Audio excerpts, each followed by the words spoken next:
अस्सलाम वालेकुम everyone. Let me know in chat box मेरी आवाज़ आ रही है आप सबको?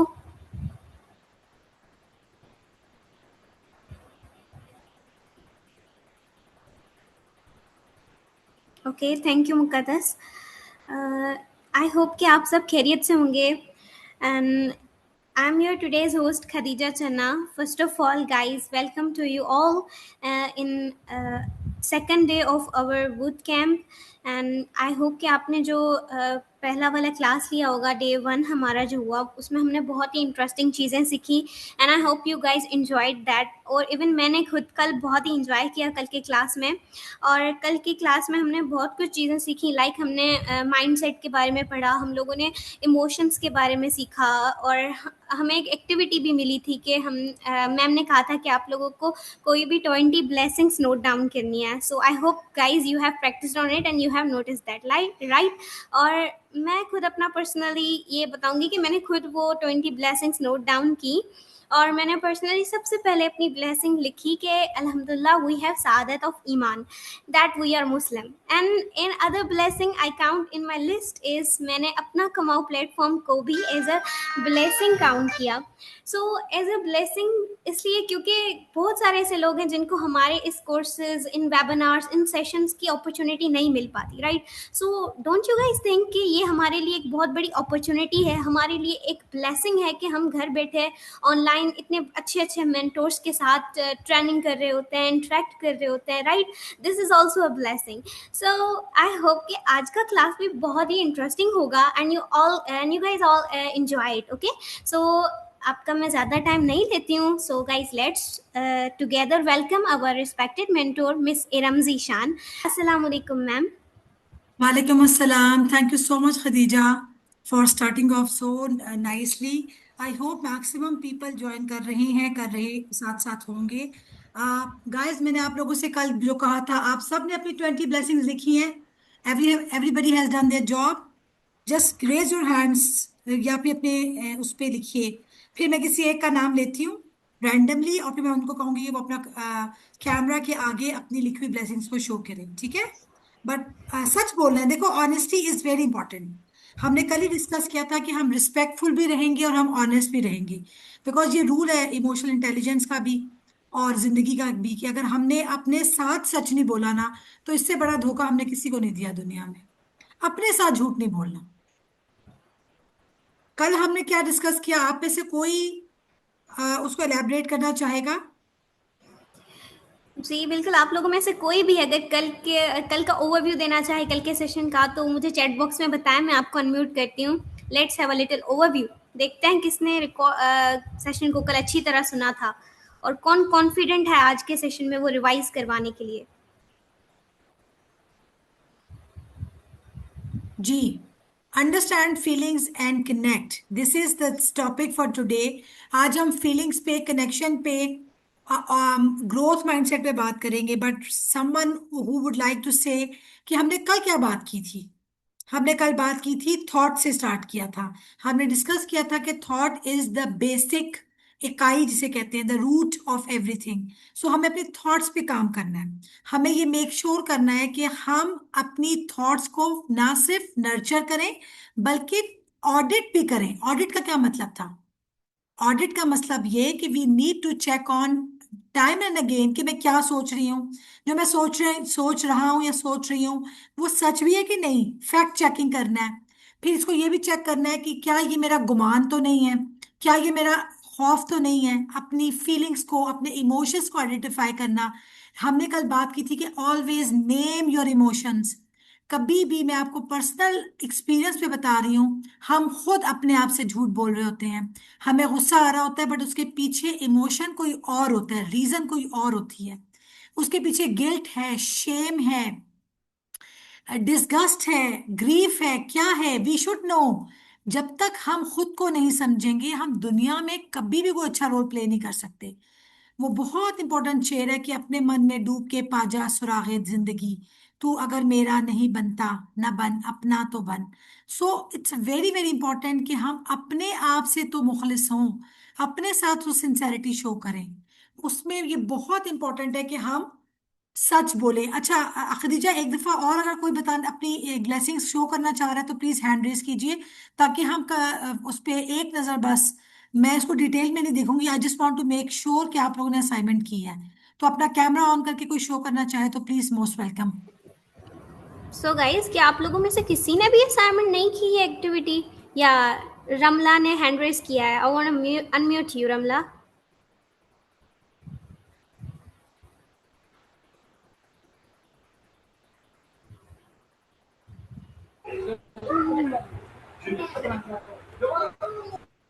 जी रमला। जी मैंने की है। हाँ जी। जी ओके, बताएं आपने क्या क्या ब्लेसिंग्स नोट डाउन की हैं? मैंने अभी पेपर पे की है, पेपर अगर शो हो जाएगा तो ठीक है। ओके, आप पढ़कर सुनाएं। अच्छा, 1 सेकेंड प्लीज। Okay okay. कोई दो तीन आप ब्लेसिंग्स का नाम लेके बता दें बस।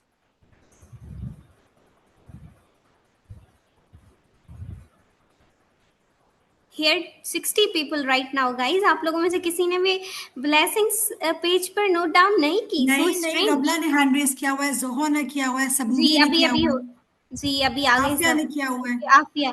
आफिया अनम्यूट करें अपने आप को प्लीज। अस्सलामुअलैकुम या, मिस। वालेकुम अस्सलाम। अच्छा मिस, मैंने ये जो ब्लेसिंग्स में नोट किया था, एक तो सबसे पहले मैंने हेल्थ का किया था, और उसके बाद जो है ना मीन्स के फैमिली में हाफिजा हूँ तो उसका भी किया था, और बस ये किया था, और मीन्स के और बहुत ज़्यादा है, बस वो मैंने अपने लिए रखे। ओके, देन हम एक और लेते हैं। जोहा, आप प्लीज अनम्यूट करें।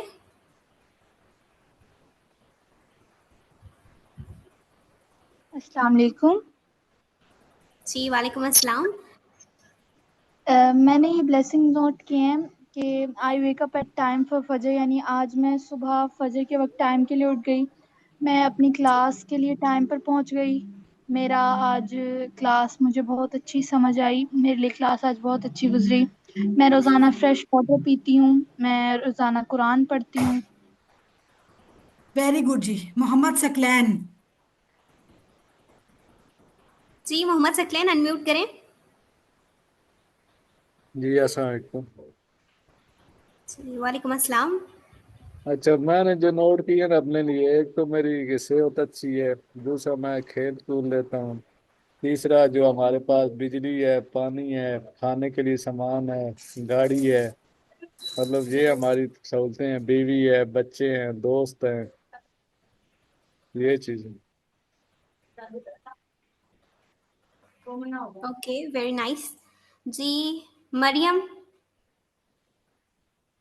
मरियम आप अनम्यूट करें। ओके, मरियम ने हैंड रेज कर दिया। जहरा, आप प्लीज अनम्यूट करें और बताएं ब्लेसिंग्स आपने जो नोट किए हैं।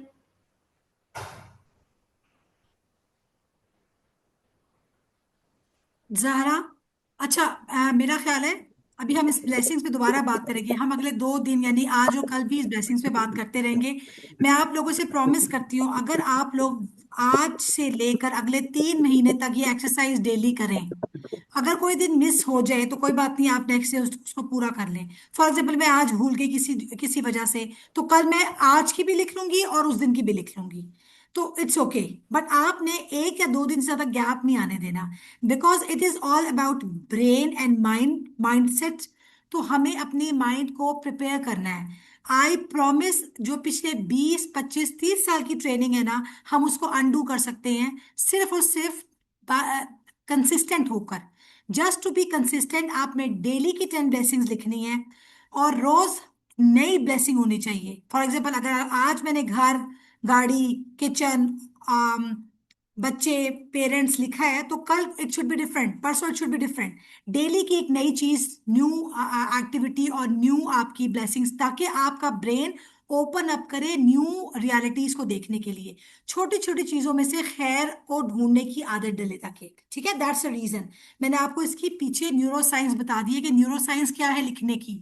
मैंने कल आप लोगों को बहुत ज्यादा जोर दे के बात बताई थी कि लिखना इज वेरी वेरी इंपॉर्टेंट, और ये रिसर्च प्रूव्ड, साइंस बैक्ड है कि जब हम कोई चीज लिखते हैं तो उसकी उसकी रिटेंशन, उसकी जो याद रखने की पावर है वो बढ़ जाती है। और सिर्फ यही नहीं होता, हमारे ब्रेन में न्यूरो जो हमारे न्यूरो पैथवेज हैं वो और ज्यादा मजबूत हो जाते हैं। जो काम हम लिख के करते हैं, आपको याद होगा बचपन में एक बार एक चीज टीचर 10 दफा लिखने को, 100 दफा लिखने को सब टाइम पनिशमेंट देती थी।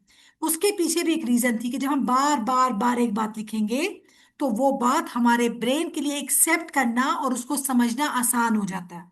ठीक है, so it's not just an activity, ये आपकी लाइफ चेंजिंग टूल है। और मैं आप सब लोगों को बिलीव ही बता रही हूँ, 97% लोग अपनी असाइनमेंट्स को सीरियस नहीं लेते।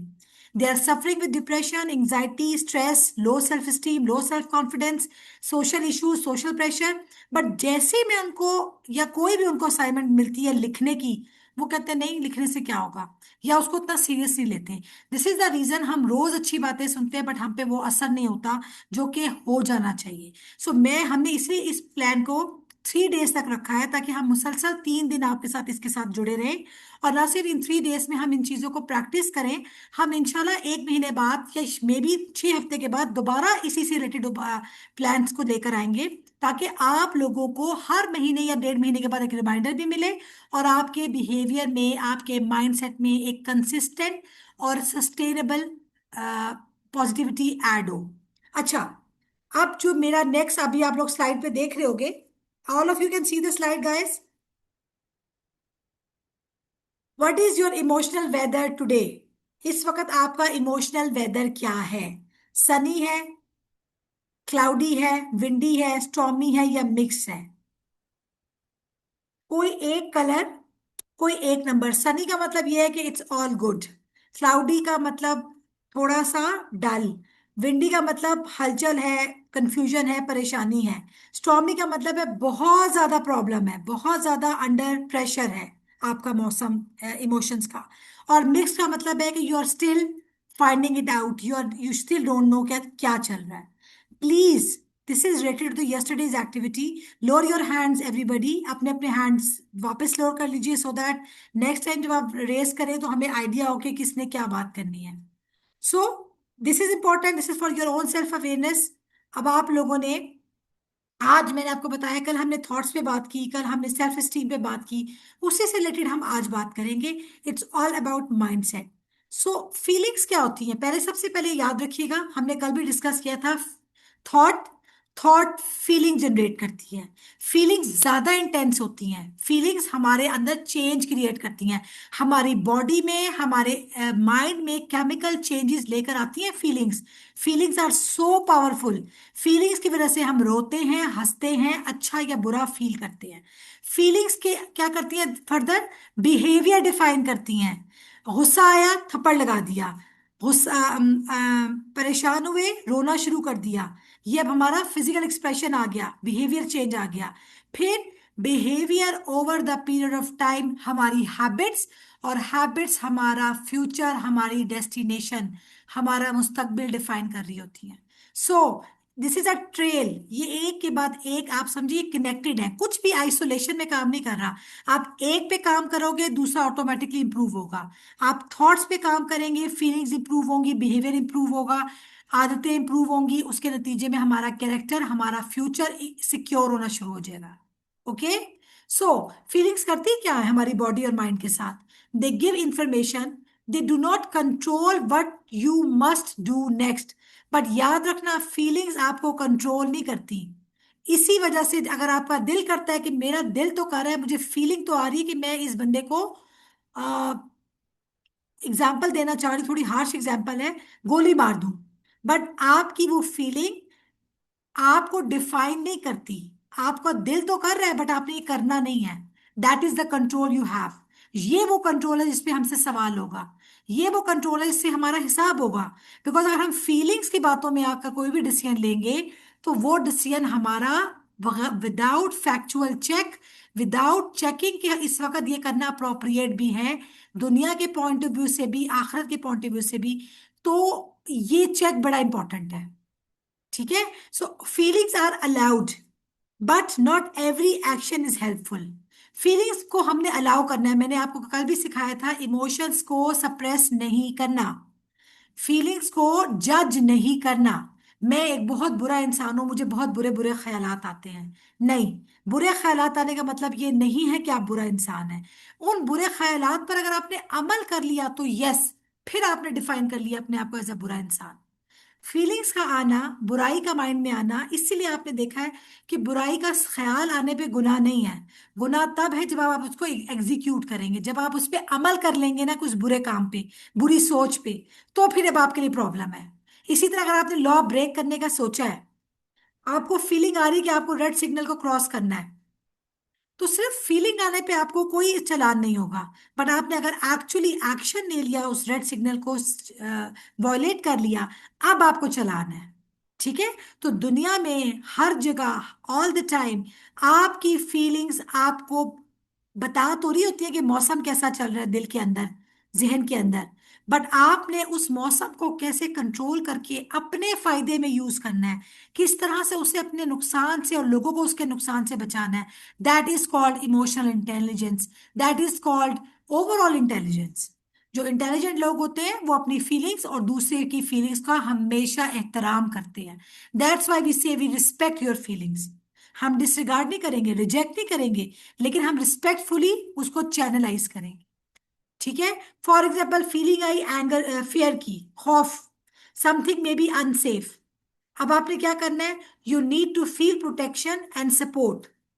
अब आपने देखना है कि मुझे क्या करना है। एंगर है, you are feeling, you feel that this is unfair, गुस्सा आ रहा है, ज्यादती हुई है मेरे साथ। अब आपने क्या करना है, अब आपने ये तो नहीं करना कि ज्यादती हुई है तो आपने लड़ना शुरू कर देना है या उठ के शोर मचाना शुरू कर देना है।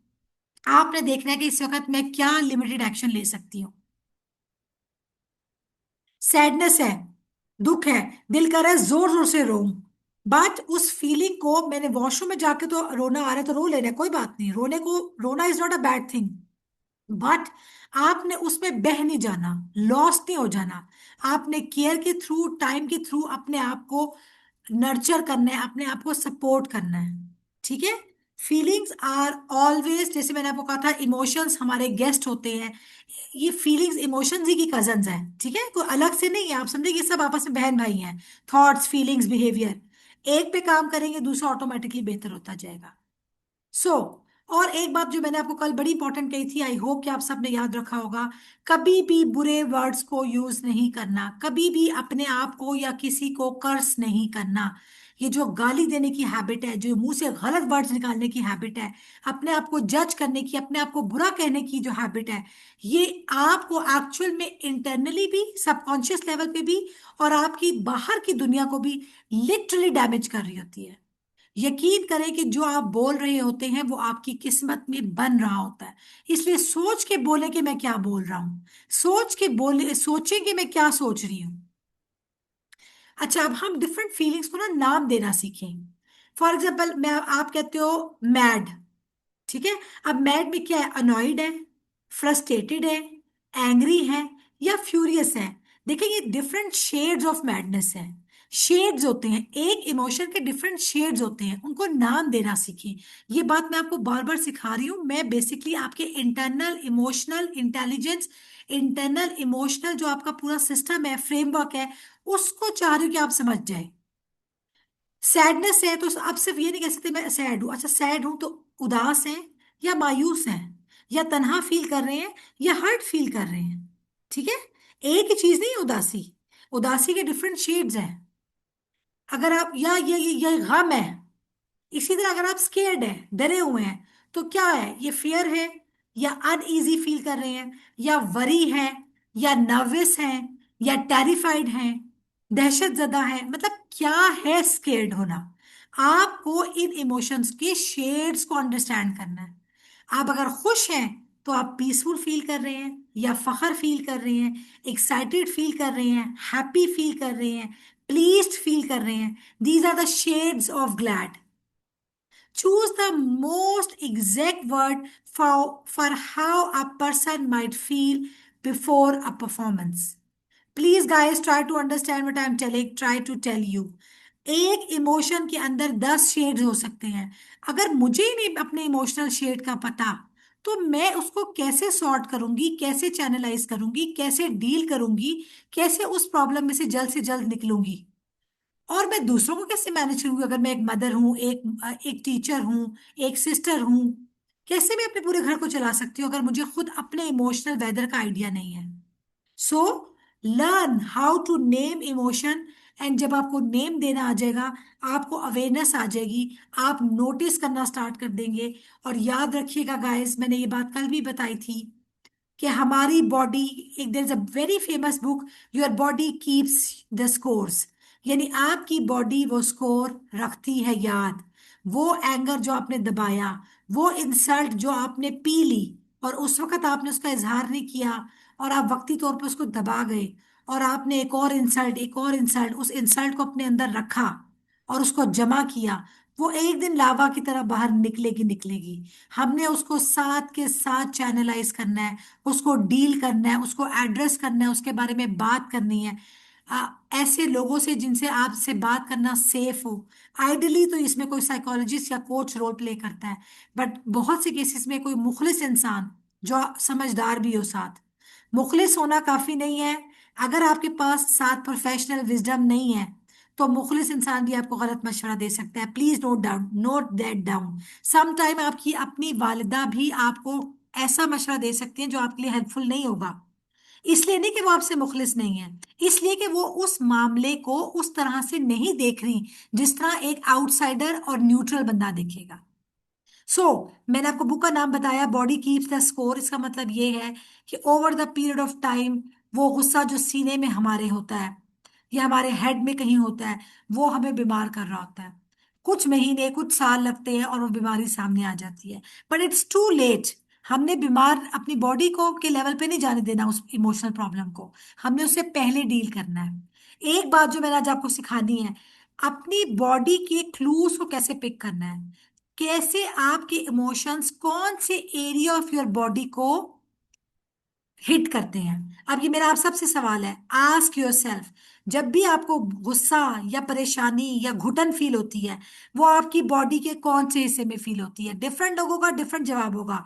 कुछ को सर में दर्द शुरू हो जाता है, कुछ की नेक और शोल्डर्स हैवी हो जाते हैं, कुछ कुछ को चेस्ट में फील होती है हैवीनेस और टेंशन, कुछ लोगों को स्टमक में, जिसे कहते हैं ना बटरफ्लाइज इन योर स्टमक, आपके आपके स्टमक में दर्द शुरू हो जाती है, बार बार वॉशरूम जाना पड़ता है। कुछ लोगों की आप देखेंगे हैंड स्वेटी हो जाते हैं, वो बार बार अपने हाथ मलना शुरू कर देते हैं, शेक करना शुरू कर देते हैं।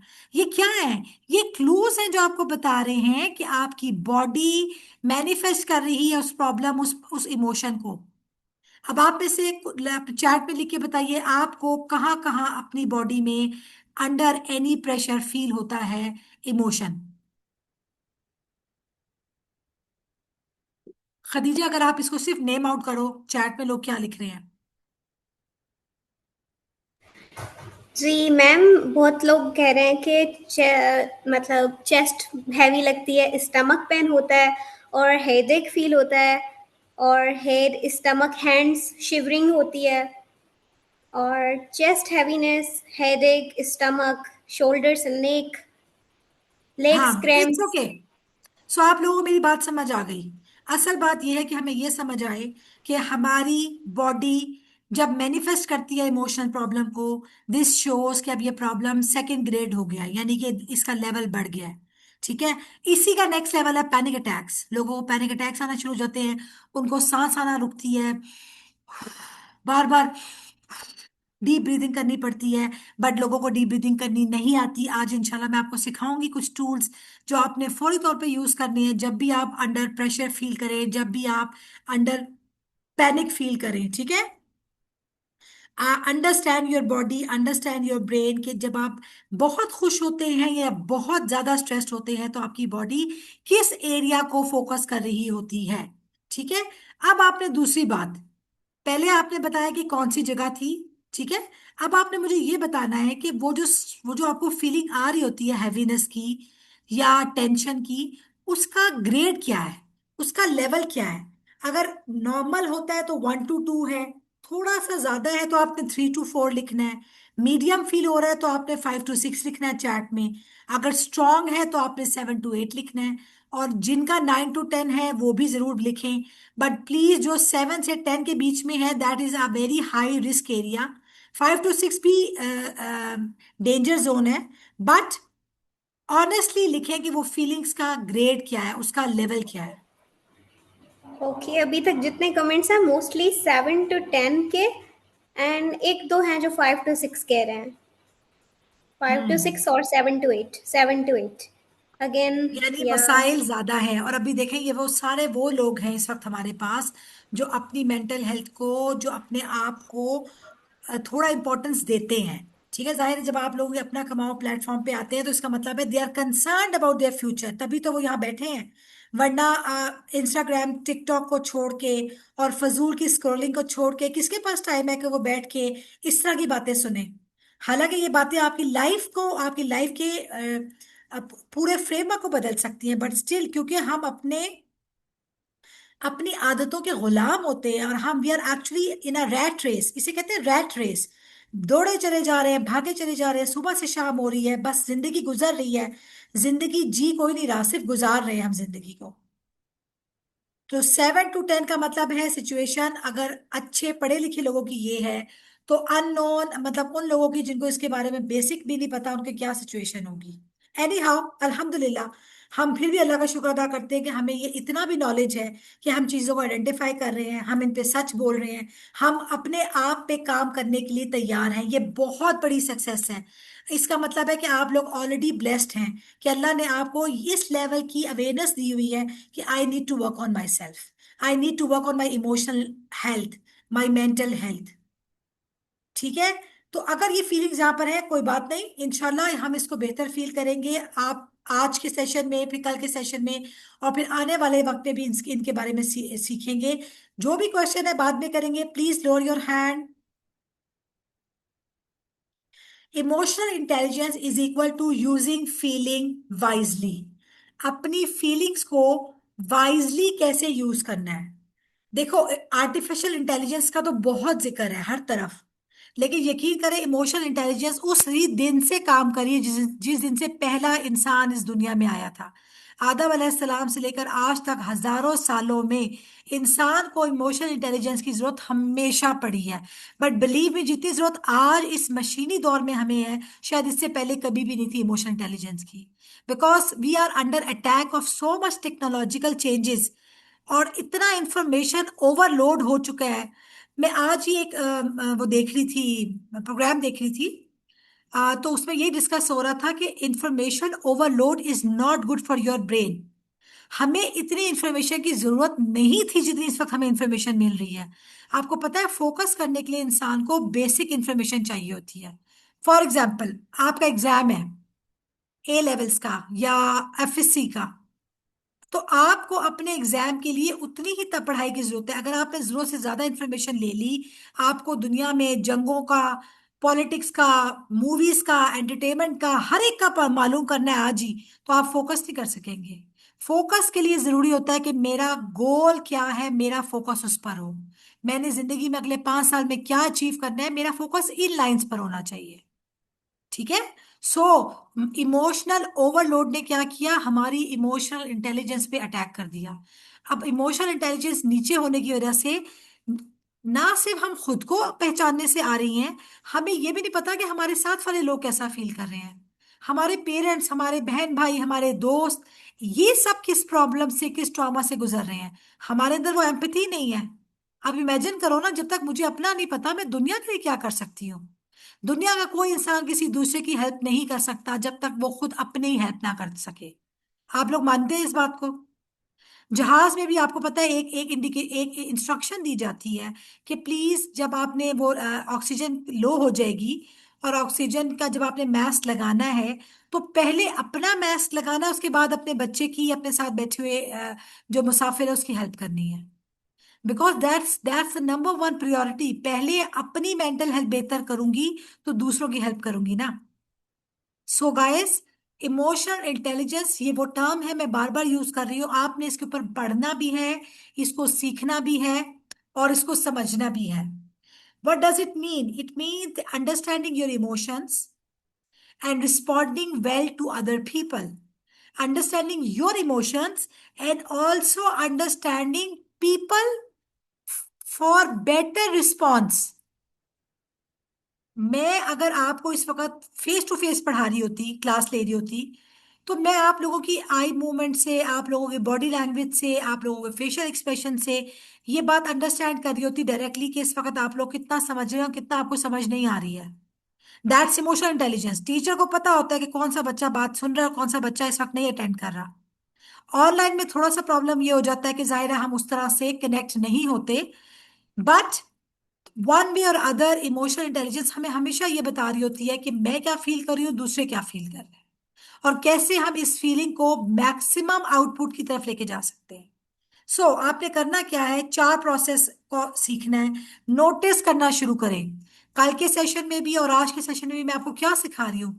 Notice your thoughts, notice your emotions. Right it down, please write down on the copy. Write down in your copy कि आप इस वक्त क्या नोटिस नोटिस करना सीखना है. हमने ये नोटिस करना है कि हमारी थॉट क्या है, हमारे इमोशंस क्या हैं.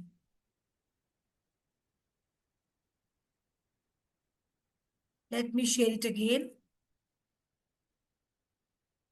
दूसरे स्टेप पे क्या करना है नोटिस करने के बाद? अंडरस्टैंड. अंडरस्टैंड कैसे करेंगे? Understand the feeling, naming the emotion. Emotion क्या था, क्यों आया, फील क्या कर रही हूं. अच्छा, फीलिंग जो भी आ रही है, अब चूज करना है रिस्पॉन्स. गुस्सा बहुत सख्त आ रहा है, लेकिन मैंने चूज करना है कामली रिस्पॉन्ड करने को. मैंने इस बात को बाद में डिस्कस करना है, इस वक्त लड़ाई करने के लिए खड़े नहीं होना. रिस्पॉन्ड करूंगी, ये नहीं कि दबा दूंगी गुस्से को. इस बात में मैं कल जाकर या 2 घंटे बाद जाके पूछूंगी कि आपने ऐसी बात की, आपने गलत बात की, इस बात ने मेरे अंदर ये मिसअंडरस्टैंडिंग क्रिएट की. बात जरूर करनी है, बस उस वक्त जब आप हाइट ऑफ द इमोशन में है उस वक्त रिएक्ट नहीं करना. That is emotional intelligence.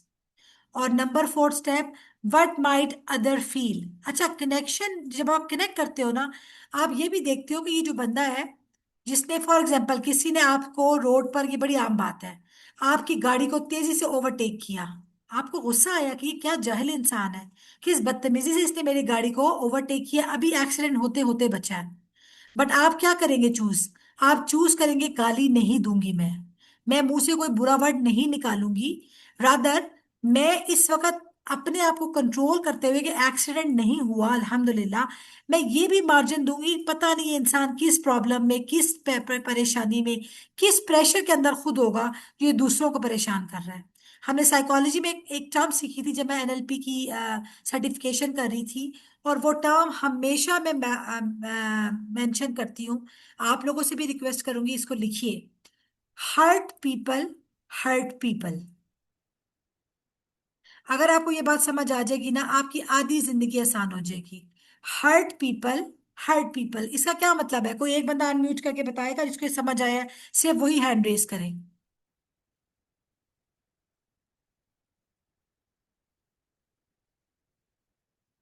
क्या मतलब है हर्ट पीपल का?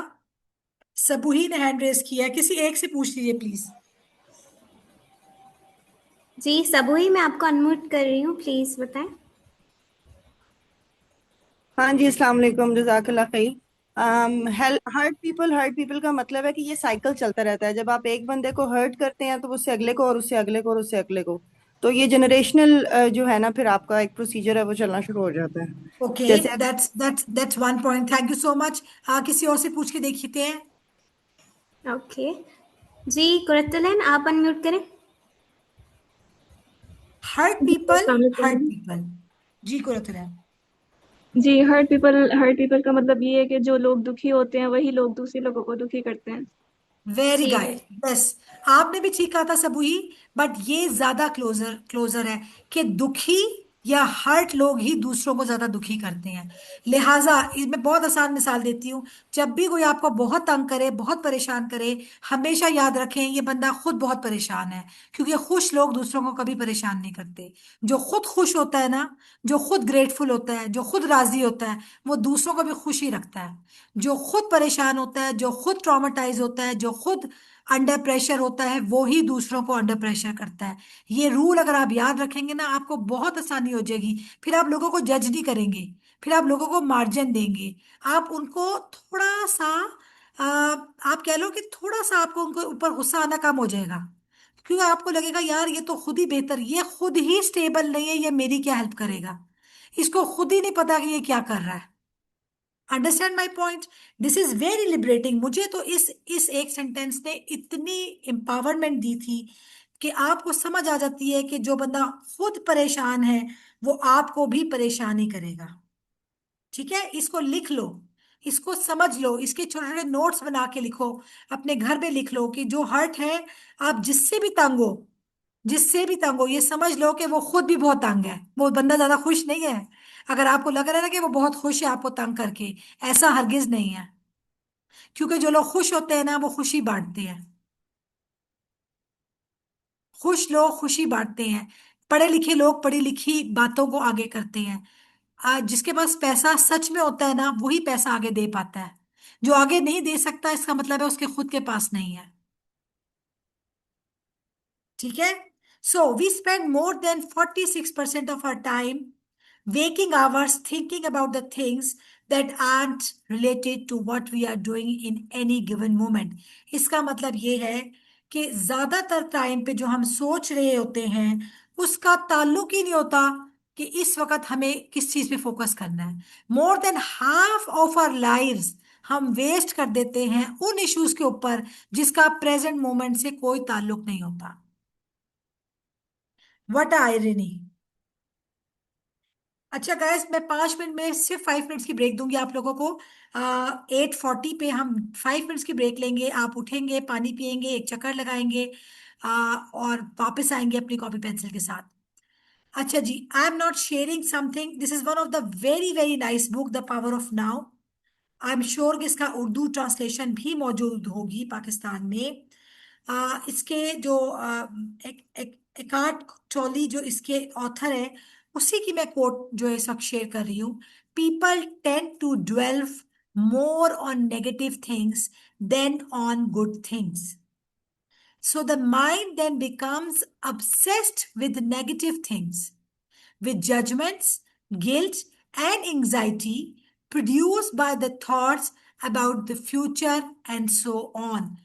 ये बात अगर आपको समझ आ जाए ना तो आप समझे आप आदि मेंटल हेल्थ एक्सपर्ट तो बन जाएंगे। लोग इतना ज्यादा ड्वेल करते हैं, इतना ज्यादा ओवर थिंक और नेगेटिव थिंकिंग में इन्वॉल्व होते हैं कि आहिस्ता आहिस्ता उनके माइंड को आदत पड़ जाती है नेगेटिविटी की। ट्रस्ट मी, मैंने आपको कल भी ये बात की थी, विक्टिम माइंडसेट, आपको हर दूसरा बंदा विक्टिम माइंडसेट में मिलेगा। मेरे साथ बुरा हुआ, मैं बुरा, मेरे घर वाले बुरे, मेरे पेरेंट्स बुरे, सब कुछ बुरा हुआ मेरे साथ, क्योंकि हर वक्त नेगेटिविटी में रहने की वजह से आपके माइंड को उस नेगेटिव लूप के अंदर रहने की आदत पड़ जाती है। अब आपको लोगों को जज करना, गिल्ट में रहना, शेम के अंदर रहना, एंजाइटी में रहना, it becomes your second nature. इसीलिए जैसे कोई आपको जगाने लगता है, मैंने वो एक सुनी थी, पढ़ी थी कहीं पे, ये एक कि नींद जितनी गहरी हो जगाने वाले पे उतना ही ज्यादा गुस्सा आता है। इसका मतलब यही है कि जितना डीप आप एरोगेंस और इग्नोरेंस के अंदर होते हैं उतना ही ज्यादा बुरा लगता है जब कोई आपसे ज्यादा पॉजिटिव बात करता है, या जब कोई आप कहते हैं कि गेट आउट ऑफ इट, आपको तो ये कैसी बातें कर रहा है, ये तो पॉसिबल ही नहीं है। हाउ डज शी नो कि मेरी जिंदगी में कितना बुरा हुआ। एग्जैक्टली आपकी जिंदगी में बुरा हुआ है, ये इस बात से किसी को इतराज नहीं है। मैं बिल्कुल मानती हूँ कि हमारे चाइल्डहुड ट्रॉमास, हमारे बचपन में, हमारे पेरेंट्स में, हमारे मे बी टीचर्स, रिश्तेदार, किसी ना किसी की बैड पेरेंटिंग या बैड बिहेवियर ने हमारे ऊपर नेगेटिव इफेक्ट डाला है। But now we are big enough, हम में से वो लोग जो बड़े इतने हैं, वो इतने बिग इनफ हो चुके हैं कि वो अब इस बात से बाहर निकले, उस गिल्ट ट्रैप्स में से बाहर निकले, उस एंजाइटी में से बाहर निकले, and taking the full responsibility of your self. जो भी इस वक्त बच्चा है अराउंड 10 से लेकर 12 से लेकर 18 तक, उनको तो मैं ये मार्जिन दे देती हूँ कि वो अभी थोड़े से इस बात को समझने में टाइम ले रहे हैं। But believe me, anybody who is above 2022, please take up your responsibility. अब आप किसी और को ब्लेम नहीं कर सकते हो। Go take therapy, go ask for good books, good podcast, good scholars, good उनको सुनिए, लोगों को सुनिए, अपने टाइम को ठीक जगह पे लगाइए, अपनी थॉट्स पे काम कीजिए, because your thoughts will become your future. इसी के साथ मैं आपसे 5 मिनट की ब्रेक लेती हूँ। I join you in 5 minutes इंशाल्लाह।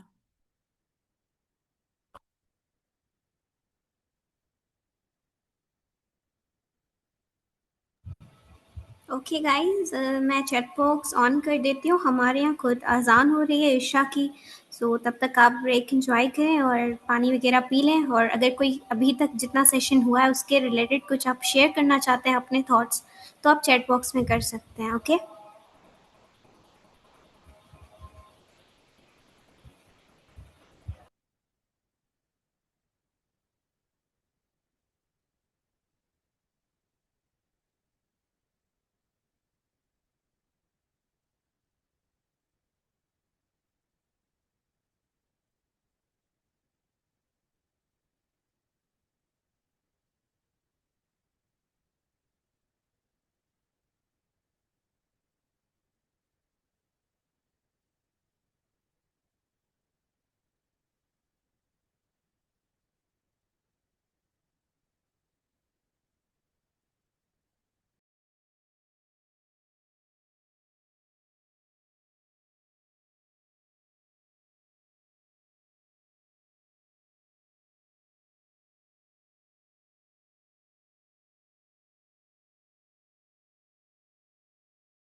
जी, क्लास कंटिन्यू होगी विद इन 5 मिनट्स में बस।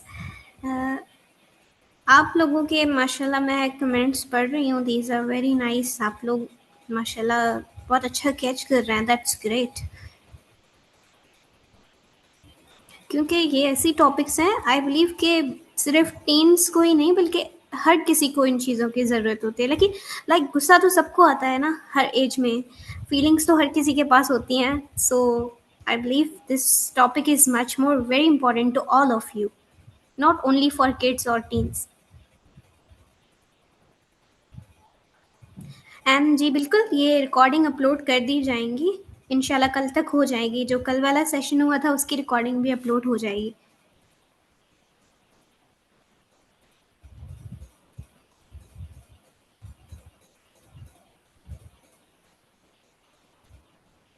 जी बिल्कुल, हमारी ट्रेनर हैं इतनी अच्छी, वो इतना अच्छा एक्सप्लेन करती हैं। Thank you. जी गाइस, आई एम बैक। जी, क्या ओके, चल रहा था चैट में? चैट्स में हर कोई थॉट्स शेयर कर रहा है अपनी, कि उनको सेशन बहुत अच्छा भी लग रहा है और कुछ लोगों की कुछ क्यूरीज भी हैं। सो हम्म आई होप कि इस सेशन के एंड तक उनकी क्यूरीज क्लियर हो जाएंगी ऑटोमेटिकली. इंशाल्लाह. Okay, so let's continue ma'am. Yes, just a minute. ये मैं दोबारा से शेयर करती हूँ. जब मैं इसको क्लोज करती हूँ ना. जी, आप सब लोग वहीं बैठे रहे कि उठ के पानी शानी पी के आए हैं. Take care of your health, take care of your hydration.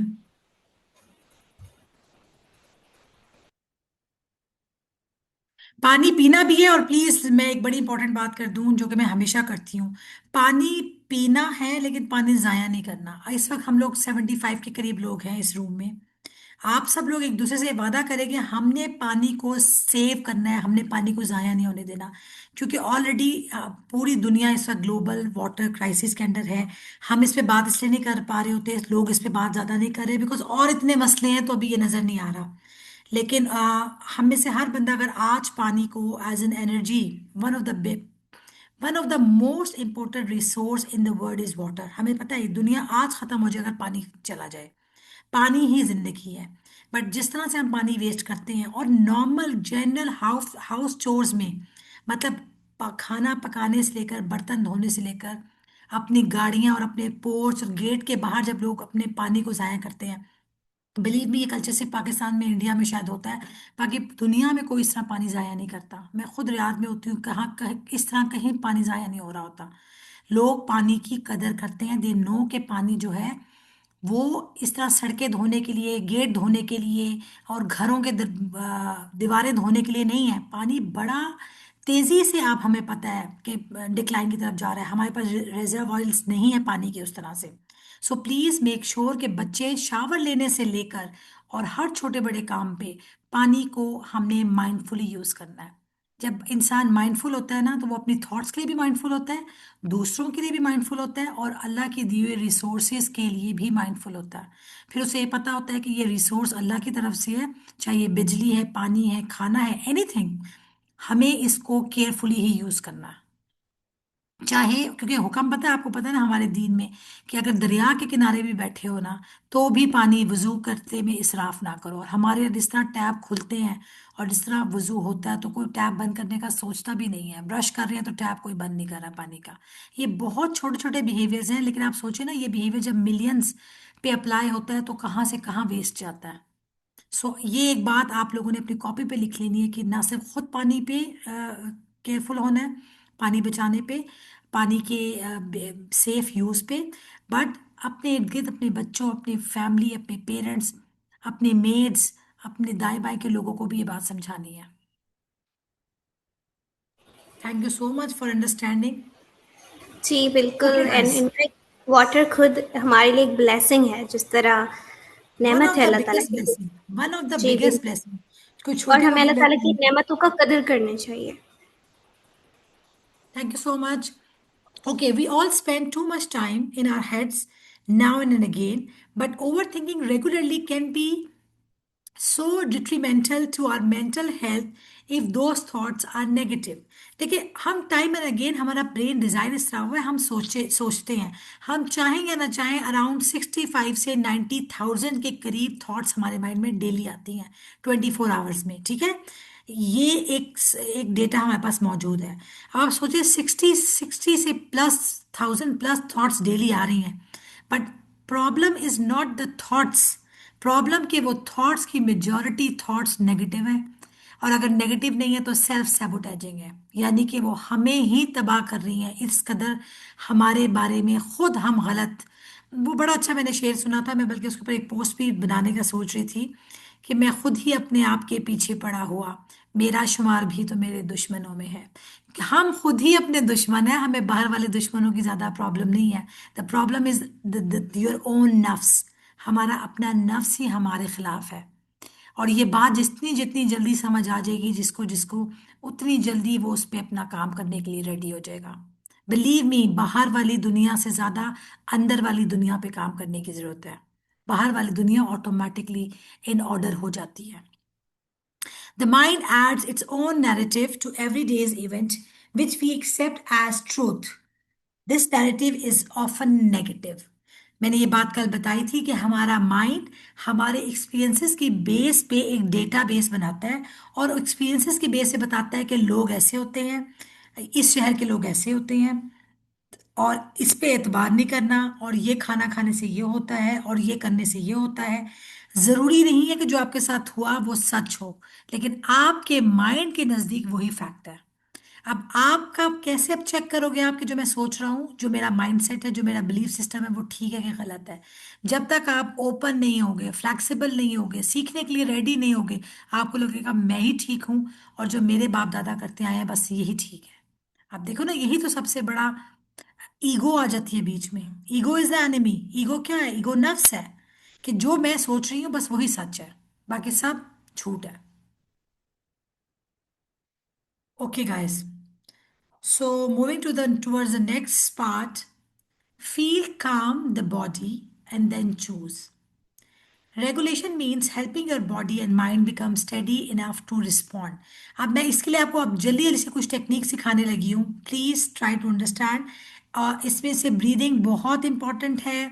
इसमें मैं आपको एक ग्राउंडिंग टेक्निक सिखाऊंगी जो कि पैनिक अटैक्स में काम करती है। जिन लोगों भी एग्जाइटी है, पेपर देना है, इंटरव्यू देना है, कोई फंक्शन है, कोई काम है, और आपको इतनी ज़्यादा पेल्पिटेशन और इतनी ज़्यादा सांस चढ़ना शुरू हो जाती है कि समझ नहीं आती कैसे हैंडल करूँ सिचुएशन को, उस सूरत में ये बिल्कुल आप समझो कि ये पैराडॉल्स है। हमें पैराडॉल खाने की इतनी आदत पड़ गई है, हालांकि हमारी बॉडी खुद अपने आप को रेगुलेट कर सकती है। Self regulation is already installed in our programming. Allah ने हमारी प्रोग्रामिंग में हमें खुद से हील करने का प्रोग्राम डाला हुआ है। हमने क्या किया है कि सेल्फ हीलिंग की बजाय आउटसाइड सोर्सेज के ऊपर ज़्यादा रिलाई किया है, ज़्यादा भरोसा किया है। ठीक है। सो सबसे पहले तो अपने आप को हमेशा देखना है, जब भी प्रॉब्लम है अपने आप को स्टॉप कीजिए, take a deep breath, observe कीजिए और फिर प्रोसीड कीजिए।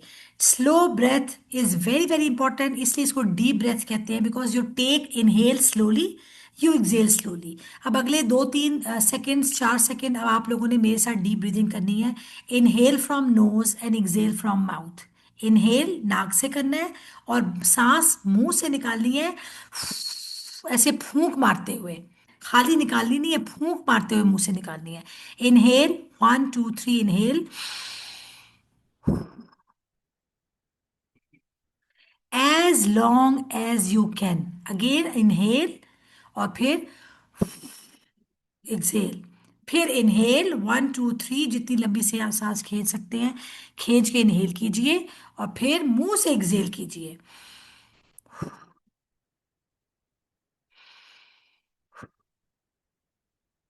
इनहेल नोज से, एक्सेल माउथ से।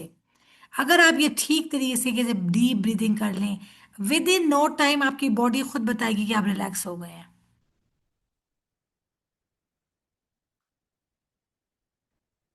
जादू है, बिलीव मी। अगर हमें प्रॉपर ब्रीदिंग आ जाए, अगर हम शैलो ब्रीदिंग करने की बजाय डीप ब्रीदिंग करने की आदत डाल लें, गुस्सा आए या ना आए, दिन में 5 नमाजों के साथ, मैं हमेशा अपने पेशेंट्स को कहती हूँ 5 नमाजों के साथ 5 टाइम ब्रीदिंग करके उठें। जब सो के उठे ब्रीदिंग करें, सोने से पहले ब्रीदिंग, डीप ब्रीदिंग करें। आपकी आधे से ज़्यादा बीमारियां ऑटोमेटिकली सॉल्व होना शुरू हो जाएंगी। आपकी ओवर थिंकिंग पे आपको फायदा होना शुरू हो जाएगा सिर्फ डीप ब्रीदिंग करने से। लेकिन हमें जब तक वो मोटी सी दवाई लिख के नहीं देता, या जब तक हमारे ज़्यादा सारे पैसे नहीं लगते किसी काम पे, हमें लगता है कि ये टिप तो ऐसे ही है, बस ये तो ऐसे ही है।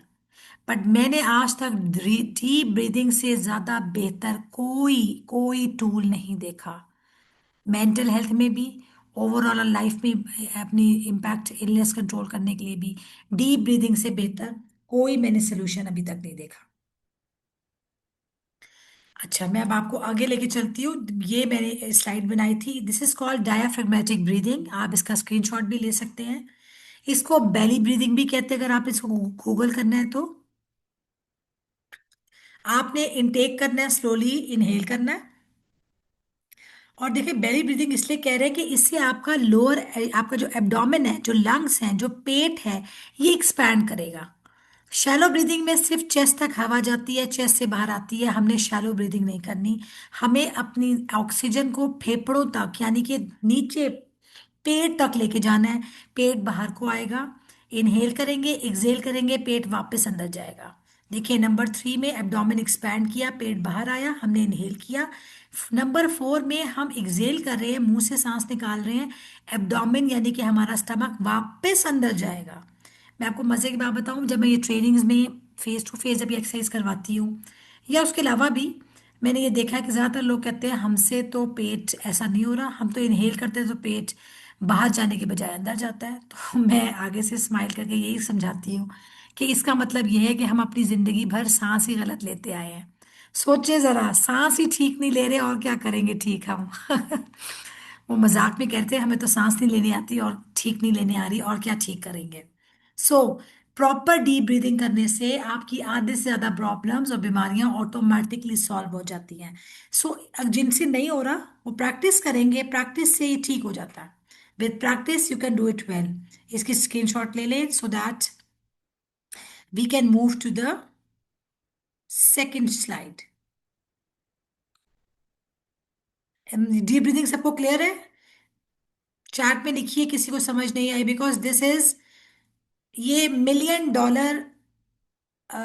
टूल है, टेक्निक है। $1 million, क्योंकि इससे आपकी जिंदगी में बहुत ड्रामेटिकली आपकी लाइफ की क्वालिटी बेहतर हो जाती है, आपकी हेल्थ की क्वालिटी बेहतर हो जाती है, सिर्फ प्रॉपर डीप ब्रीदिंग करने से। अपने वालिदैन को सिखाएं, जिनको हाई ब्लड प्रेशर का प्रॉब्लम है उनको सिखाएं, जिनको ज्यादा ओवर थिंकिंग का प्रॉब्लम है उनको सिखाएं।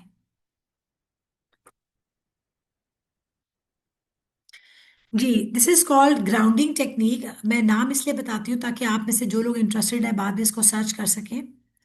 Grounding technique 5 4 3 2 1। हमने फौरी तौर पे 5, अच्छा ये अभी करते हैं, हम लाइव करेंगे। आप जहां पे भी आप बैठे हुए हैं, जिस रूम में भी बैठे हुए हैं, गाड़ी में हैं, घर में हैं, जहां पे भी हैं, फौरी तौर पे 5 ऐसी चीजें ऑब्जर्व करें जो आप देख सकते हैं। कोई सी 5 चीजें नोटिस करें अपने इर्द गिर्द। Screen, phone, glass, tissue paper, chair, table, जो भी। फिर 4 आवाजें जो आप इस वक्त सुन सकते हैं, गौर से सुने। मेरी आवाज होगी, उसके अलावा और कौन सी आवाजें आप सुन सकते हैं, नोटिस करें। उसके बाद किसी 3 चीजों को टच करें, कोई सी 3 चीजों को आप टच कीजिए। मे बी अपने लैपटॉप या फोन को, पानी को, ग्लास को, टेबल को। फिर 2 स्मेल अपने नोज से स्मेल कीजिए जो आप इस वक्त कर सकते हैं, कोई सी 2 स्मेल।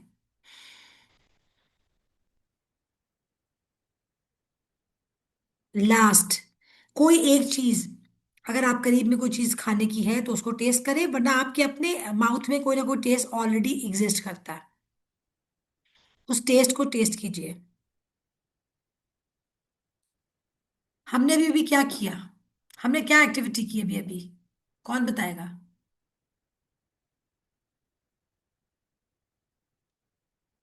हमने अपनी 5 सेंसेस को यूज किया इन सिंपल।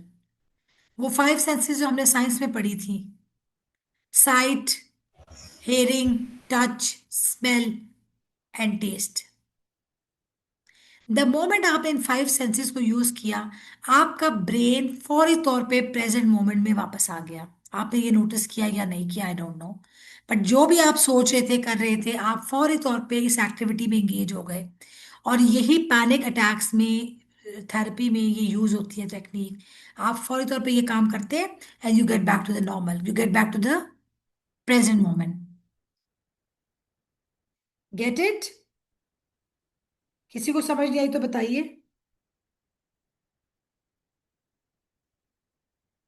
किसी को समझ नहीं आई?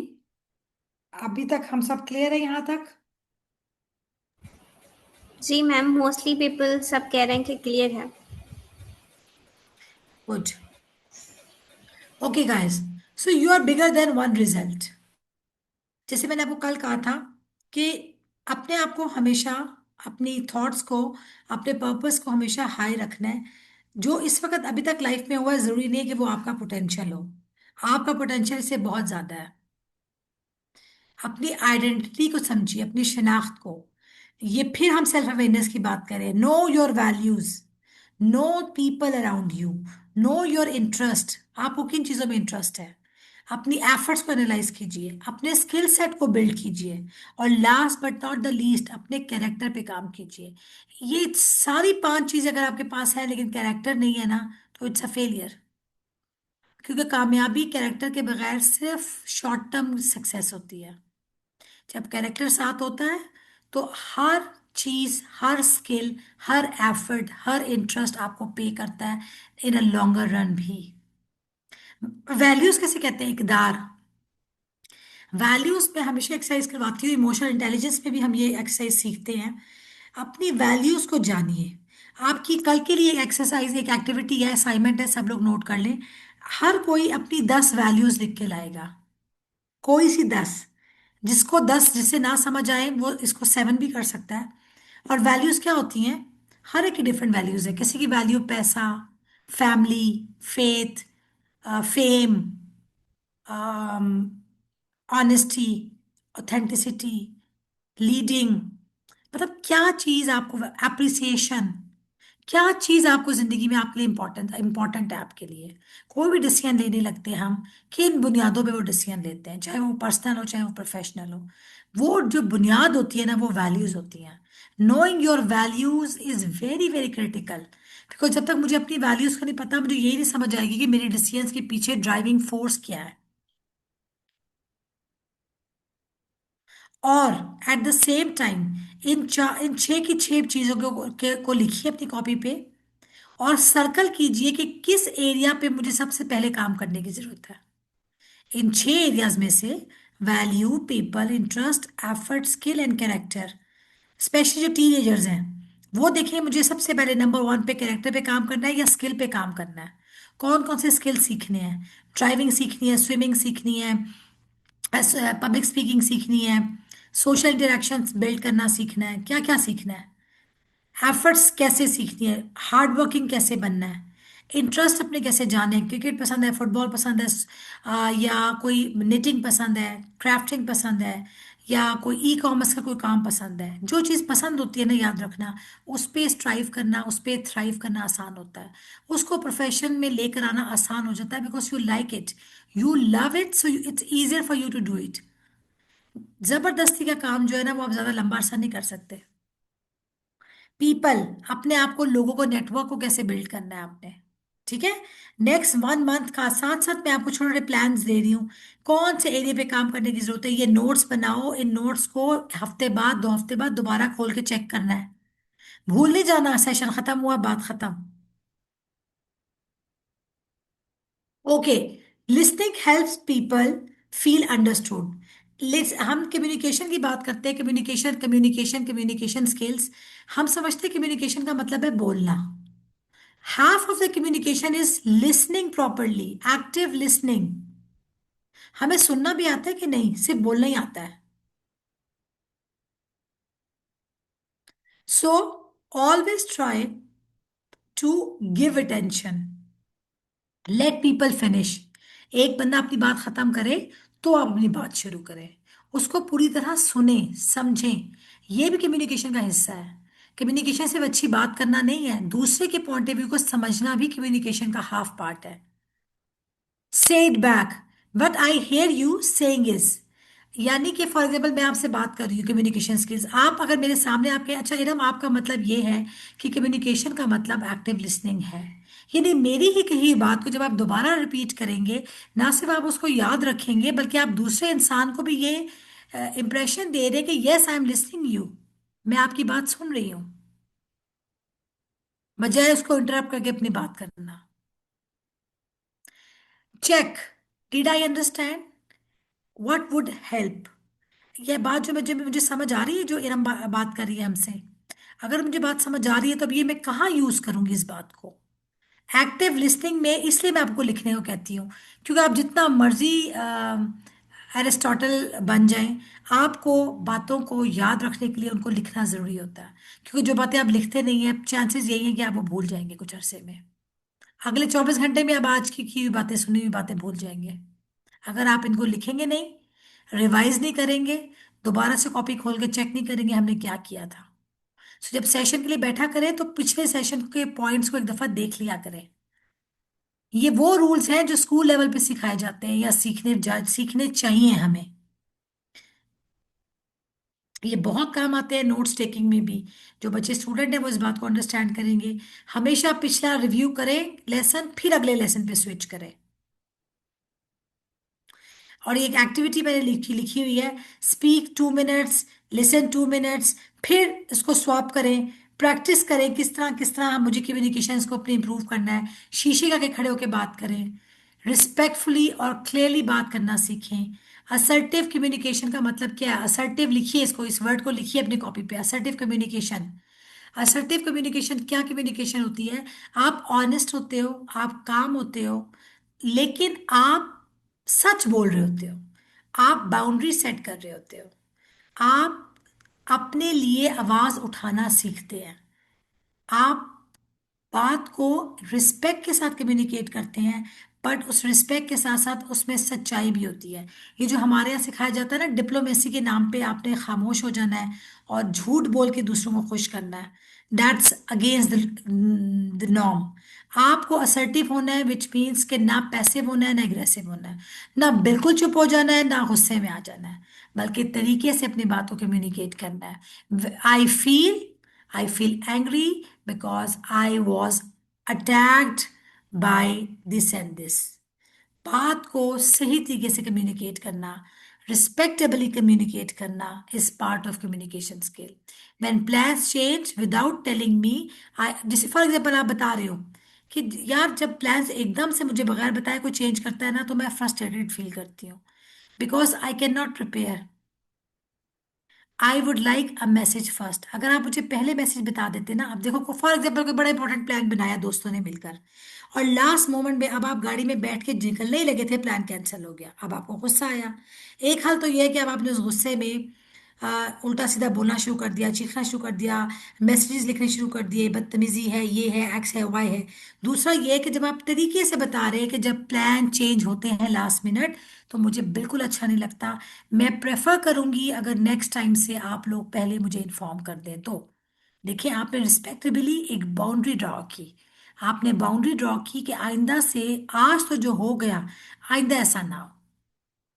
दिस इज कम्युनिकेशन स्किल, कि कैसे मैंने अपने इमोशंस को चैनलाइज भी करना है और दूसरों को बड़े आराम से इन्फॉर्म भी कर देना है कि आपकी इस बात से मैं हर्ट हुआ हूं। जी जनाब, this is a topic, we are just wrapping it up in a way. There are two kind of mindsets.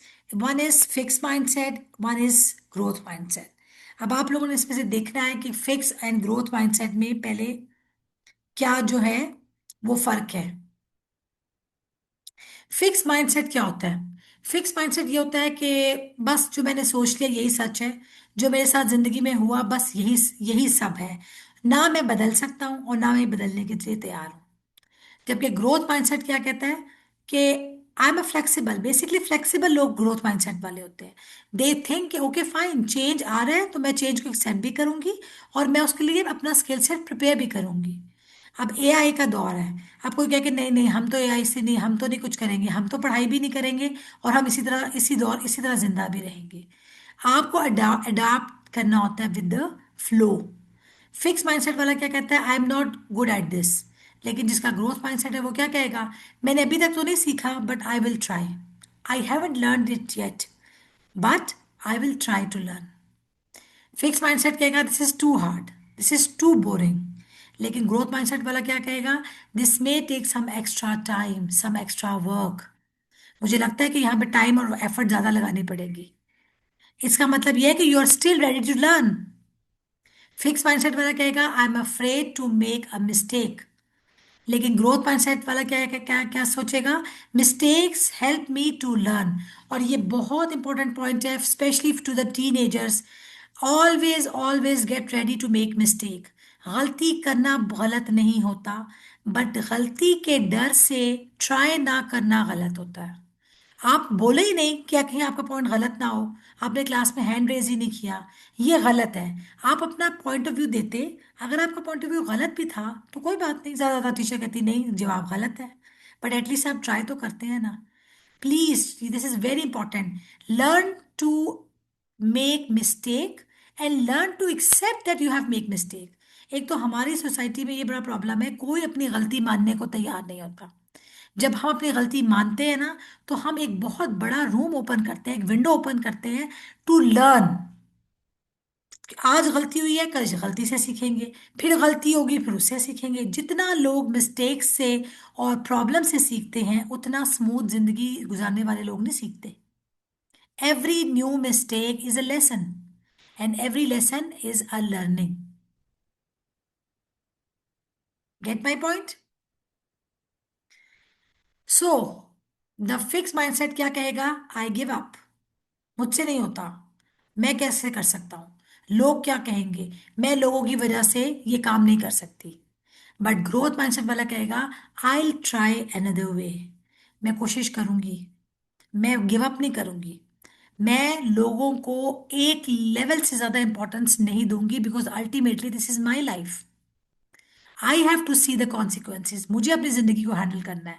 कल को कोई प्रॉब्लम आएगी तो लोग मेरे साथ नहीं खड़े होंगे, मुझे खुद ही अपने साथ खड़े होना होगा। सो आप भी ये चेक कीजिए, ये अब आपकी असाइनमेंट है। मैंने दो असाइनमेंट दे दी आज के लिए। एक तो वैल्यूज लिखनी है अपनी, दूसरा चेक करना है कि मैं कहाँ कहाँ फिक्स माइंडसेट के साथ ऑपरेट करता हूँ, कहाँ कहाँ मैं ग्रोथ माइंडसेट के साथ ऑपरेट करता हूँ। और ये बात जो मैंने टीनेजर्स के लिए कही है, लर्न टू फेस फेलियर। कोई बात नहीं अगर फेल हो गए तो, कोई बात नहीं अगर बुरे नंबर आ गए तो, दोबारा ट्राई करो, रिजिलियंट होना है। को ये जो छोटी छोटी बातों पे दिल छोटा कर लेना और अपने आप को पनिश करना, और सुसाइडल तक हो जाते हैं बच्चे कि एग्जाम में नंबर अच्छे नहीं आए। ये exams are not end of life. कभी भी जिंदगी के किसी भी प्रॉब्लम को इतना बड़ा नहीं लेना कि वो आपको जिंदगी से ज्यादा बड़ा प्रॉब्लम लगे। कोई प्रॉब्लम भी हमारी लाइफ से ज्यादा इंपॉर्टेंट नहीं होता। Learn this. अगर आज प्रॉब्लम्स हैं, हम इनको फेस करेंगे, कुछ ना कुछ इनसे सीखेंगे। ज्यादा से ज्यादा क्या होगा? फेल हो जाएंगे, नुकसान हो जाएगा, फाइनेंशियल लॉस हो जाएगा, कोई और लॉस हो जाएगा। But as far as we are alive, we have a chance. Chance तो है ना दोबारा ट्राई करने का। सो आप लोगों ने चेक करना है कि मेरा ग्रोथ माइंडसेट है कि मेरा फिक्स माइंडसेट है। खुद अपने आप को अपना वो कीजिए, अकाउंटेबिलिटी कीजिए कि कहाँ कहाँ मैं कहता हूँ मुझसे नहीं होगा, मैं नहीं कर सकता, मैं ये फील्ड नहीं चूज कर सकता, मुझसे ये सब्जेक्ट नहीं मुझे समझ आता। ट्राई कीजिए, कोई बात नहीं अगर ज्यादा अच्छे नंबर नहीं आए तो। नंबर आना इज नॉट दैट इंपॉर्टेंट, कोशिश इज इंपॉर्टेंट।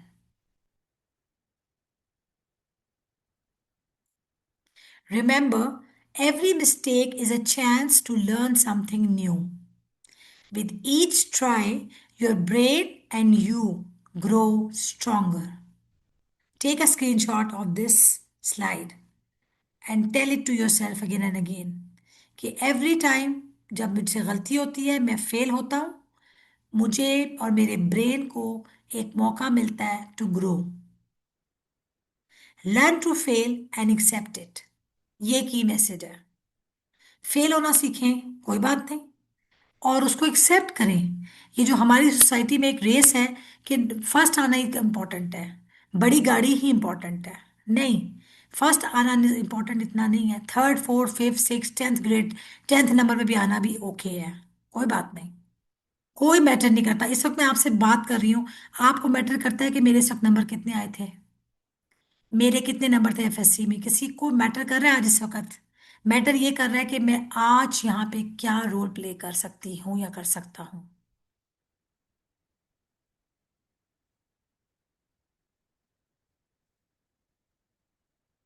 सो आज की अनदर चीज, एक another exit ticket. One feeling I can name better is, आज के बाद आप इसका भी स्क्रीनशॉट लीजिए, आपने कॉपी पे लिखना है कि अच्छा आज के बाद से कौन सी फीलिंग है जो जिसको मैं नेम बेटर कर सकती हूँ। क्या फीलिंग है?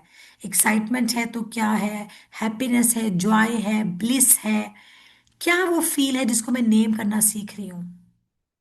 वन काम टूल आई ट्राई, और मैं ब्रीदिंग में से और जो हमें 1 2 3 4 5 जो ग्राउंडिंग टेक्निक सीखी है, वो कौन सी टेक्निक है जो मैं आज से ट्राई करूंगी या करूंगा?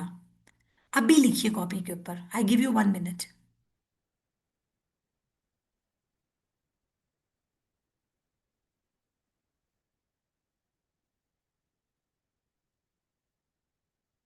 कोई एक फीलिंग जिसको मैं एक्सेप्ट भी करूंगी और उसको बेटर नेम भी करूंगी, ताकि मुझे तो कंफ्यूजन ना हो कि मैं क्या फील कर रही हूँ। और एक टूल जो मैंने आज से ट्राई करना है, वैसे तो दोनों ट्राई करने हैं, बट जो मैं अभी से ट्राई करने के लिए रेडी हूँ।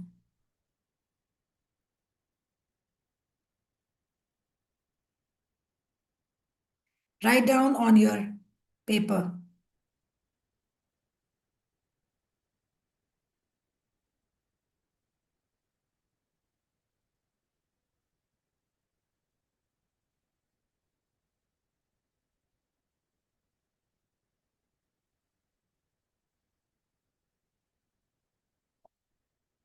हम श्योर आप लोगों ने अब तक ये चीजें लिख ली होंगी। अच्छा, अब हमारी असाइनमेंट्स क्या क्या थी?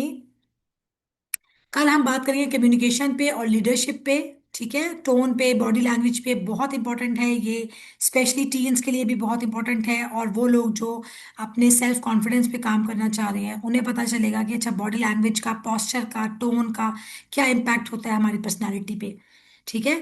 और किस तरह से हम अपनी पर्सनैलिटी को एज ए लीडर अपने आप को वो करवा सकते हैं स्टैब्लिश।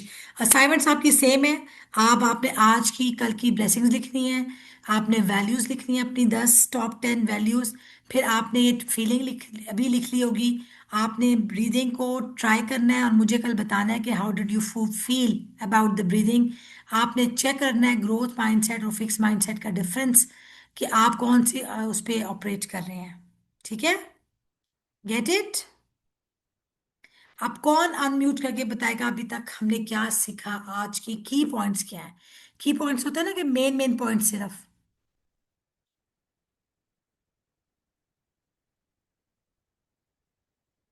रेज योर हैंड्स, फिर खदीजा आपको अनम्यूट करेंगी।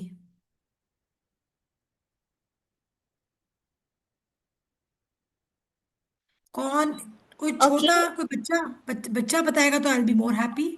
बच्चे से मतलब है कोई टीन्स, 17 18 20 तक के लोगों में से कोई बताएगा तो। या अंबर ने हैंड रेस कर दिया है, तो अंबर आप अनम्यूट करें। हेलो, अस्सलाम वालेकुम मैम। वालेकुम मैम अस्सलाम जी अंबर। मेरी एज अराउंड अराउंड 40 है। और जी। मतलब कि आज के सेशन में जो सबसे बड़ी चीज मैं काफी अरसे से बहुत सारी ऑनलाइन वीडियोस में देख रही थी कि किस तरह से आपने फीलिंग्स को नेम करना है, जो आज के सेशन में मैंने सीखा, और ये मुझे बहुत ज्यादा कंफ्यूजिंग था। और इस बहुत बड़ा ये मेरे लिए एक टास्क जिस तरह से रिजॉल्व हो गया। अब मैं थोड़ा सा अपना एक्सपीरियंस शेयर करना चाहूंगी कि मेरी लाइफ क्विकली में प्लीज। Yes please. तो जी मेरी लाइफ प्लीज। में अराउंड मतलब 36 37 में मुझे अपनी 10 साल की शादी में पता लगा कि मैं एक नार्सिसिस्ट के साथ लाइफ गुजार रही हूँ। और मैं बहुत बुरी हम्म। तरह से, जैसे एक बंदा नार्सिसिस्ट के साथ रह के बिल्कुल आखिरी लेवल पे जाके फट जाता है, हम्म। और बहुत ज्यादा फ्रस्ट्रेटेड हो जाना, और मुझे कुछ भी समझ नहीं था आ रहा, और बहुत ज्यादा जैसे एक तरह से बिल्कुल कोलैप्स हो गया। तो फिर मेरी सिस्टर ने मुझे रिकमेंड किया कि आप किसी थेरेपिस्ट के साथ डिस्कस करो, तो आपको पता चलेगा कि एक्चुअली क्या सिचुएशंस और फीलिंग्स हैं। हम्म। तो आपको फायदा मीनवाइल हुआ हमारे, थेरेपी से? हाँ जी, बहुत ज्यादा। मीनवाइल हमारे फाइनेंशियल कंडीशंस इस तरह की हो गई बहुत ज्यादा खराब कि थेरेपिस्ट के लिए मैं मैनेज नहीं कर रही। लेकिन हम्म। ड्यूरिंग दी थेरेपी मैं ये जानने को मुझे मिला कि सिर्फ मेरे हस्बैंड ही नार्सिसिस्ट नहीं है, उनकी टोटल फैमिली नार्सिसिस्ट है। अच्छा अमर, और अमर थोड़ा सा इसको प्लीज जी, वाइंड अप करो, क्योंकि हमारे पास बच्चे भी हैं हाँ और जी, हाँ जी, हमारे बस पास। मैं जल्दी करने लगी हूँ। इसमें मेरा एक क्वेश्चन है एंड पे, इसलिए मैं थोड़ा सा इसको डिटेल में किया। अब बस ये उस तरह से ये है कि हस्बैंड भी नार्सिसिस्ट है, फैमिली भी नार्सिसिस्ट है, अब हम एक जॉइंट फैमिली सिस्टम में रह गए हैं। अब जो सबसे तकलीफ दे बात जो ये है कि मेरा 10 साल का बच्चा है, और एक 6 साल का बच्चा है, और एक 2 साल की बेटी है मेरी। अब दो बड़े बच्चों में मैं नार्सिसिस्ट की ट्रेट्स देख रही हूँ। और मैं चाह रही हूँ कि उनको मैं बचा लूं किसी तरह से, कुछ भी करके। बट मेरे पास रिसोर्सेस नहीं है कि मैं किस तरह से थेरेपिस्ट को पे करूं। और मैं यहाँ पे किसी को बता भी नहीं सकती। और मैं हूँ भी यहाँ पे मतलब कि बार्सिलोना में हूँ, पाकिस्तान में नहीं हूँ, स्पेन में। और मेरे हस्बैंड ने और फैमिली ने इतना टाइट कंट्रोल है कि बाहर मेरा किसी के साथ आना जाना भी नहीं है, कम्युनिकेशन भी नहीं है, कि बाहर अंग्रेज लोगों से हमने बातचीत नहीं करनी, हम नहीं कर सकते ये वो। हम्म। तो सबसे मेरा जो मेन कंसर्न है, मैं जो मेरे बच्चे अपने फादर की और अपनी मतलब कि दादी की, चाचू की, दादा की जो हैबिट्स हैं वो ऑब्जर्व कर रहे हैं, और मैं वो देख रही हूँ कि उनको मैं किस तरह असल से में बचाऊं। अंबर अंबर असल में बात यह है कि let me give you very brief answer because ये बहुत लंबा जवाब हो जाएगा।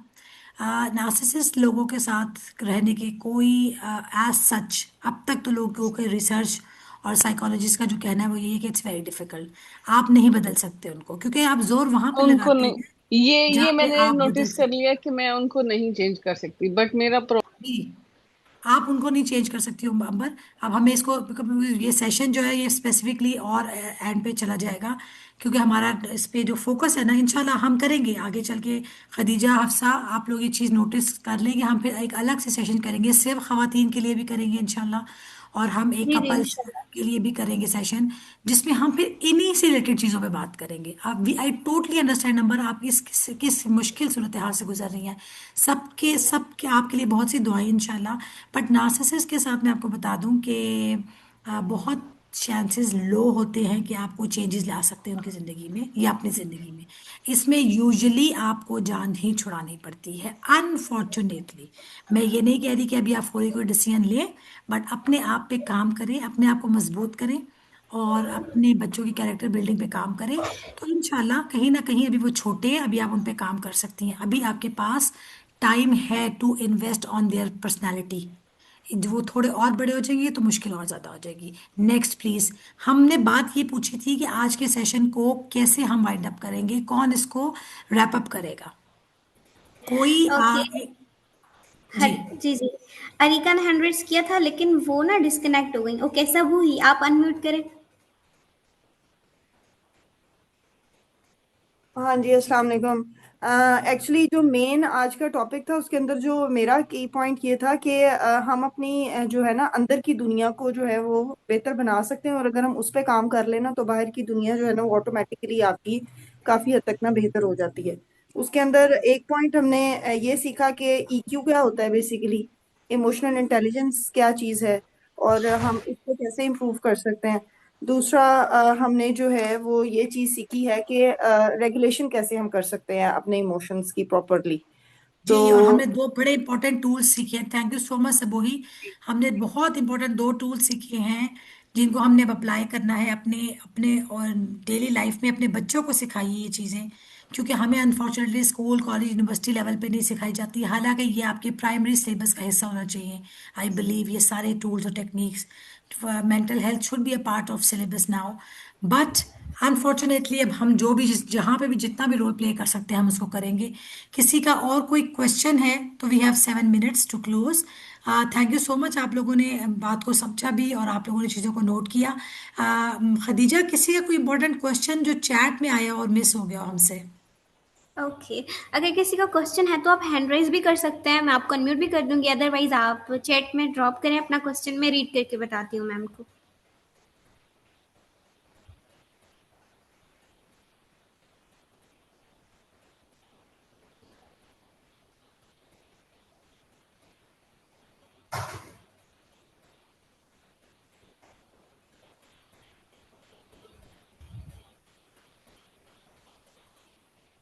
ओके। हिना कह रही है मैं पूरा दिन रोती रहती हूँ, she is in depression, so please take care of your self.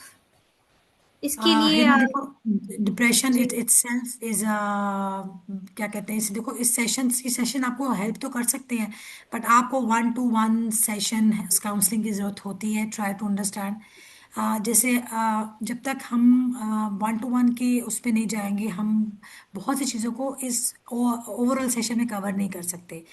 So depression बिल्कुल एक हकीकत है और आहिस्ता आहिस्ता लोग उसकी तरफ जाते हैं।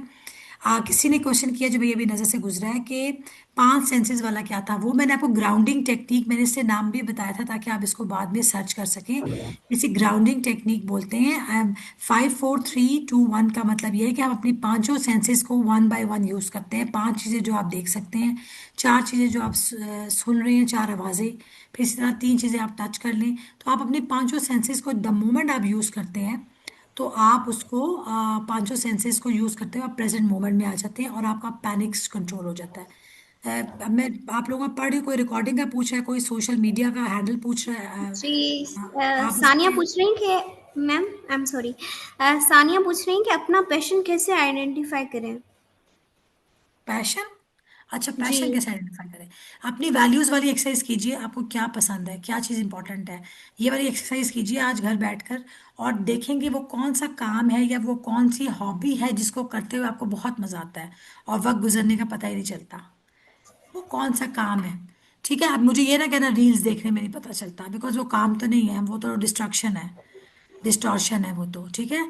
लेकिन वो कौन सा ऐसा काम है, ऐसी एक्टिविटी, ऐसी हॉबी है जो आपको करते हुए अच्छा लगता है, मज़ा आता है, टाइम का पता नहीं चलता, वो आप खुद आइडेंटिफाई कर लेंगे कि वही चीज़ जो है वो आपका पैशन है।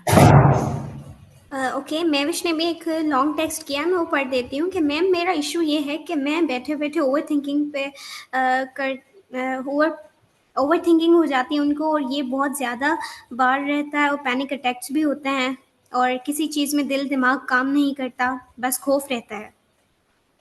देखो ये जो आप लोग जो जो जो प्रॉब्लम्स बता रहे हो ना, ये सारे डीप प्रॉब्लम्स हैं। एंजाइटी अल्टीमेटली आपको, ओवर थिंकिंग आपको एंजाइटी डिप्रेशन या कहीं ना कहीं लेके जाती है।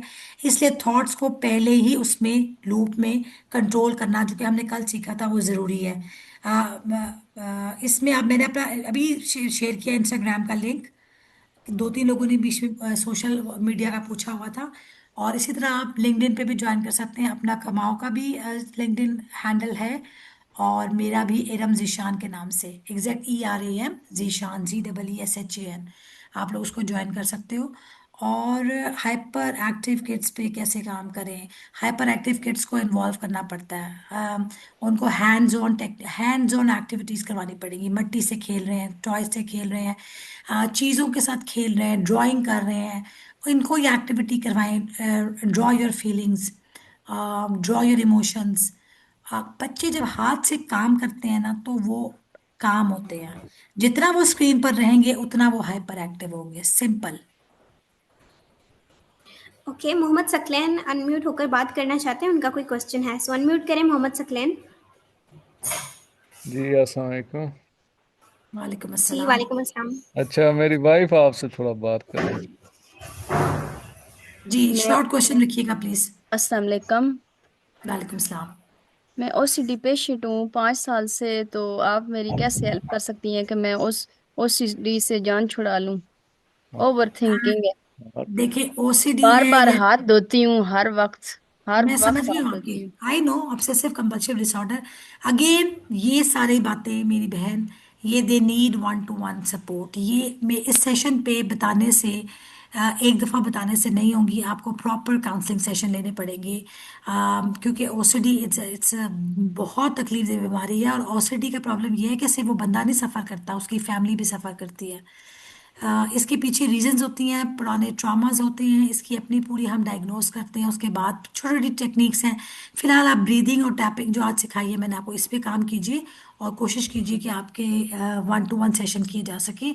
अभी तैयबा ने 2 3 दफ़ा मेरे ख्याल बात लिखी है, रिलेटिव यार, ये रिलेटिव्स के चक्कर से बाहर आ जाओ। जब तक रिलेटिव्स और लोगों के चक्करों में रहेंगे आप लोग जी नहीं पाएंगे। जो जो कहता है उसको कहने दें, अपने आप को बुलेट प्रूफ करें। जैसे बुलेट प्रूफ होता है ना जैकेट, उसी तरह बुलेट प्रूफ मेंटालिटी होती है।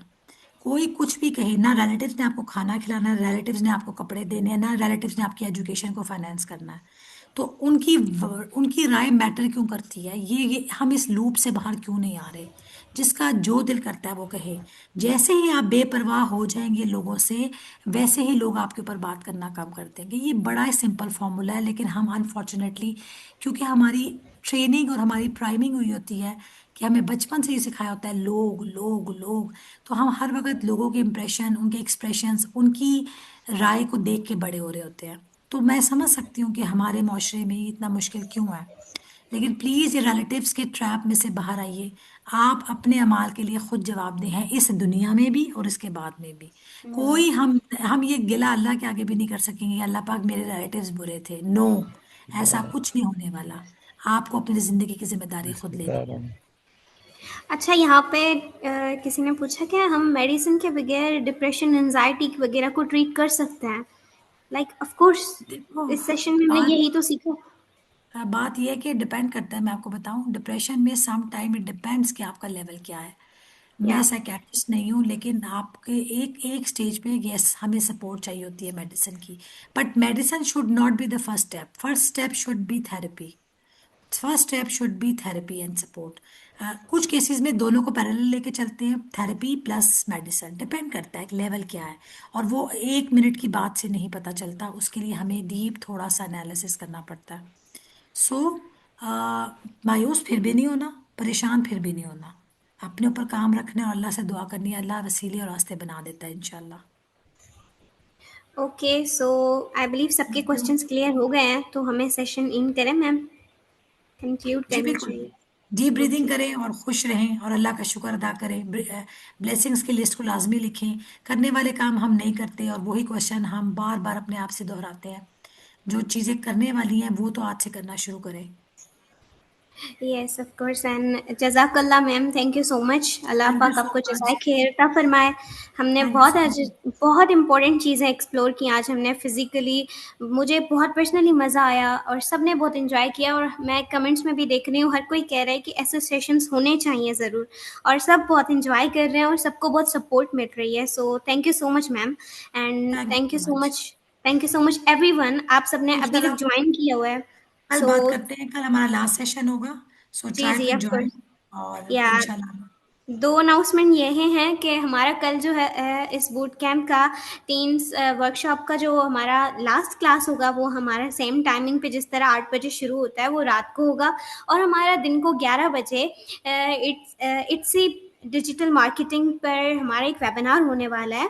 मोहम्मद हाजी जो हैं वो होस्ट ट्रेनर है हमारे, वो आप लोगों को डिजिटल बिजनेस वगैरह, डिजिटल प्रोडक्ट्स के बारे में सिखाएंगे कि आपको अपनी क्रिएटिविटी से किस तरह आप इनकम अर्न कर सकते हैं। ओके, सो हमें ज्वाइन करना मत भूलिएगा। इंशाल्लाह आपसे उस वेबिनार में मिलते हैं, और कल लास्ट क्लास होगी तो उसमें हमें ज्वाइन करना मत भूलिएगा। इंशाल्लाह मिलते रहेंगे। ओके, टेक केयर, अल्लाह हाफिज़, and once again thank you so much ma'am, thank you so much everyone, Allah हाफिज़।